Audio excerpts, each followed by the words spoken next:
Hello and welcome to McIver's Grant Public Library's Chapter Book Story Time. Today we are reading Percy Jackson and the Olympians, The Lightning Thief. We are near the end of Chapter 16 called We Take a Zebra to Vegas, and Percy and Grover and Annabeth have just entered the Lotus Inn. I think it's what it's called, the Lotus Inn. The Lotus Hotel and Casino. Inside, we took one look around, and Grover said, "Whoa." The whole lobby was a giant game room, and I'm not talking about cheesy old Pac-Man games or slot machines. There was an indoor water slide snaking around the glass elevator, which went straight up at least 40 floors. There's a climbing wall on the side of one building and an indoor bungee jumping bridge. There were virtual reality suits with working laser guns and hundreds of video games, each one the size of a widescreen TV. Basically, you name it, this place had it. There were a few other kids playing, but not that many. No waiting for any of the games. There were waitresses and snack bars all around, serving every kind of food you can imagine. "Hey," a bellhop said. At least I guess he was a bellhop. He wore a white and yellow Hawaiian shirt with lotus designs, shorts, and flip-flops. "Welcome to the Lotus Casino. Here's your room key." I stammered, but... No, he said, laughing. "The bill's taken care of. No extra charges, no tips. Just go on up to the top floor, room 4001. If you need anything, like extra bubbles for the hot tub or skeet targets for the shooting range or whatever, just call the front desk. Here are your Lotus cash cards. They work in the restaurants and on all the games and rides." He handed us each a green plastic credit card. I knew there must be some mistake. Obviously, he thought we were some millionaire's kids. But I took the card and said, "How much is on here?" His eyebrows knit together. "What do you mean?" "I mean, when does it run out of cash?" He laughed. "Oh, you're making a joke. Hey, that's cool. Enjoy your stay." We took the elevator upstairs and checked out our room. It was a suite with 3 separate bedrooms and a bar stocked with candy, sodas, and chips. A hotline to room service, fluffy towels and waterbeds with feather pillows, a big screen television with satellite and high-speed internet.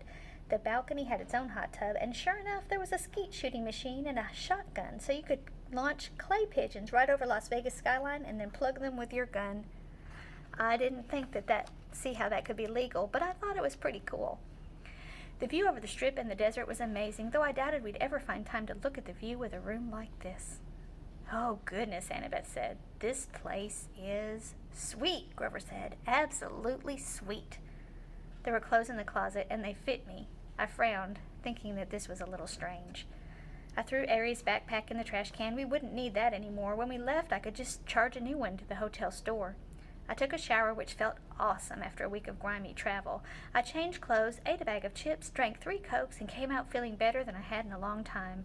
In the back of my mind, some small problem kept nagging at me. I'd had a dream or something. I needed to talk to my friends, but I was sure that could wait. I came out of the bedroom and found that Annabeth and Grover had also showered and changed clothes. Grover was eating potato chips to his heart's content, while Annabeth cranked up the National Geographic channel. "All those stations," I told her, "and you turn on National Geographic. Are you insane? It's interesting." "I feel good," said Grover. "I love this place." Without his even realizing it, the wings sprouted off his shoes and lifted him a foot off the ground and then back down again. "So what now?" Annabeth said. "Sleep?" Grover and I looked at each other and grinned. We both held up our green plastic Lotus cash cards. "Playtime," I said. And there's a picture of them going into the Lotus Hotel and Casino. I couldn't remember the last time I'd had so much fun. I came from a relatively poor family. Our idea of a splurge was eating out at Burger King and renting a video. A 5-star Vegas hotel? Forget it. I bungee jumped in the lobby 5 or 6 times, did the water slide, snowboarded in the artificial ski slope, and played virtual reality laser tag and FBI sharpshooter. I saw Grover a few times going from game to game. He really liked the reverse hunter thing, where the deer go out and shoot the rednecks. I saw Annabeth playing trivia games and other brainiac stuff. They had this huge 3D sim game where you could build your own city, and you could actually see the holographic buildings rise on the display board. I didn't think much of it, but Annabeth loved it. I'm not sure when I first realized something was wrong.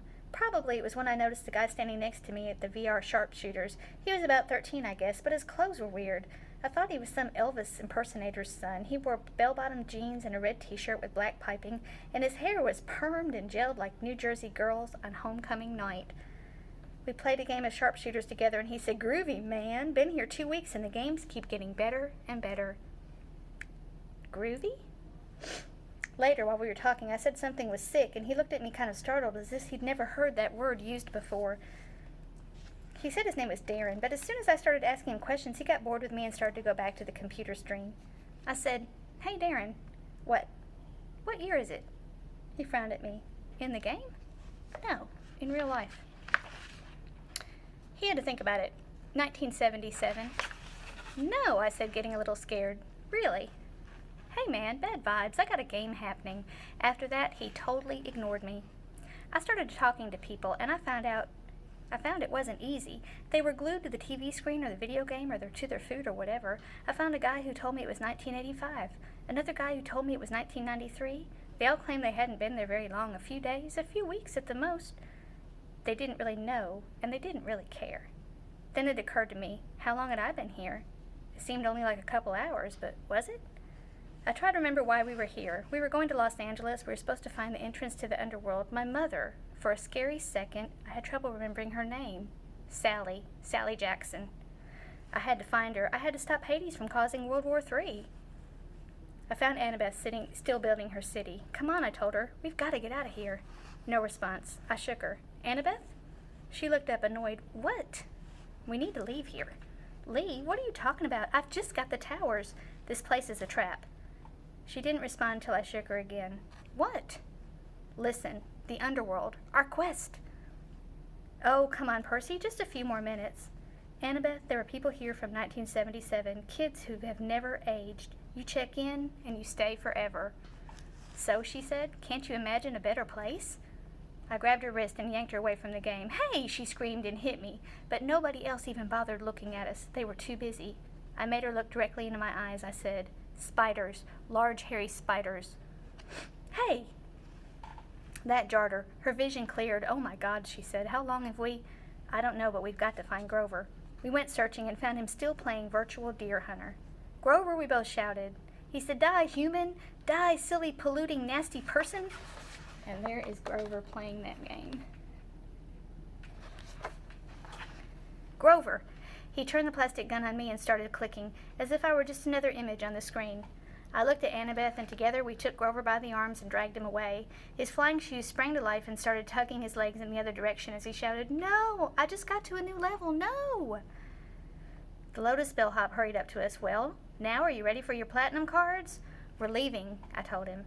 "Such a shame," he said, and I got the feeling that he really meant it, that we'd be breaking his heart if we went. We just added an entire new floor of games for Platinum card members. He held out the cards, and I wanted one. I knew that if I took one, I'd never leave. I'd stay here, happy forever, playing games forever, and as soon forget my mom and my quest, and maybe even my own name. I'd be playing Virtual Rifleman with Groovy Disco Darren forever. Grover reached for the card, but Annabeth yanked back his arm and said, "No thanks." We walked toward the door, and as we did, the smell of the food and the sounds of the game seemed to get more and more inviting. I thought about our room upstairs. We could just stay the night, sleep in a real bed for once.